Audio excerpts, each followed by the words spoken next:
तिप्पट फुलणारे रेशनच्या तांदळाचे खिचे पापड बनवायला सोपे, पहिल्यांदा बनवले तरी जमतात, चवीला एक नंबर। कढईत टाकल्यानंतर तिप्पट फुलतात। त्यासाठी अर्धा किलो तांदूळ धुवून वाळवून आणला, त्याचं 2 वाटी पीठ झालं। त्याच्यामध्ये 1 चमचा पापड खार, 1.5 चमचा मीठ टाकून चाळून घेतलं।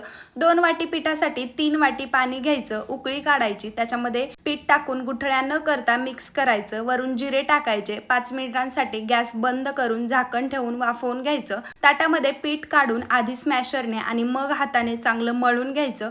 छोटे छोटे गोळे करायचे आणि कढईमध्ये परत एकदा वाफवून घ्यायचं 20 मिनिटांसाठी। आता एक गोळा पीठ घ्यायचं, आधी स्मॅशरने आणि मग हाताने चांगलं मळून घ्या, म्हणजे पापडांना चिरा पडत नाहीत। गरम असताना पापड पटापट होतात।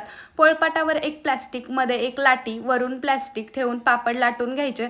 हव्या या आकारामध्ये तुम्ही बनवू शकता। इथे तुम्ही पोळी मेकरचा सुद्धा वापर करू शकता। डिटेल व्हिडिओ आपल्या चॅनलवरती आला आहे, बघू शकता।